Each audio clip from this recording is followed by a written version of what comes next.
Memadukan pembangunan dan lingkungan, Pemkab Banyuasin tengah mengebut penyelesaikan Perda Rencana Perlindungan dan Pengelolaan Lingkungan Hidup. Peraturan daerah Perda inisiatif Pemkab tersebut diharapkan selesai pada akhir tahun mendatang.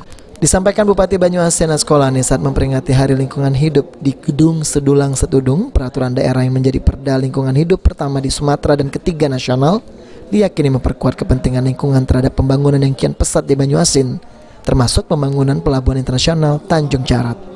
Kini Perda RPPLH tengah dalam draft penyelesaian di tingkat akademik. Selanjutnya Perda tersebut akan dimasukkan dalam agenda pembahasan di tingkat DPRD.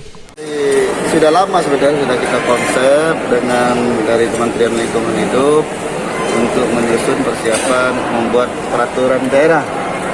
Dan setelah ini selesai, baru akan kita sampaikan dengan DPRD.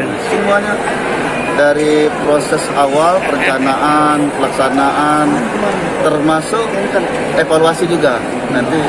Jadi dia terintegrasi. Insya Allah ini yang pertama kali di Sumatera, Pak ya?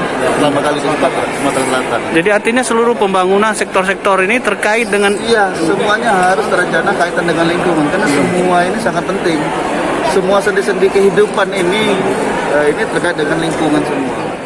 Sementara itu, Kepala Dinas Lingkungan Hidup Banyuasin, Izro Maita menerangkan, Perda RPPLH tidak akan menghambat proses investasi dan pembangunan di Banyuasin, bahkan memberikan kemudahan sesuai dengan Undang-Undang Omnibus Law.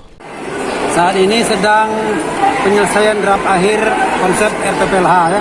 Bagaimana tadi disampaikan Pak Amral Siri dari Kementerian Lingkungan Hidup. Kita harapkan di bulan Agustus dokumen tersebut sudah selesai, sehingga kita akan naikkan ke DPRD untuk dibahas menjadi peraturan daerah. Harapannya akhir tahun Pak sudah selesai, artinya sudah disahkan sebagai perda. Harapan Pak, kita. dengan perda ini mengganggu nggak? Bersinggungan tidak Pak dengan Omnibus Law, kemudian dengan pembangunan pelabuhan di TAA Pak? Tidak, itu malah semakin memperkuat, saling memperkuat antara peraturan-peraturan yang lain.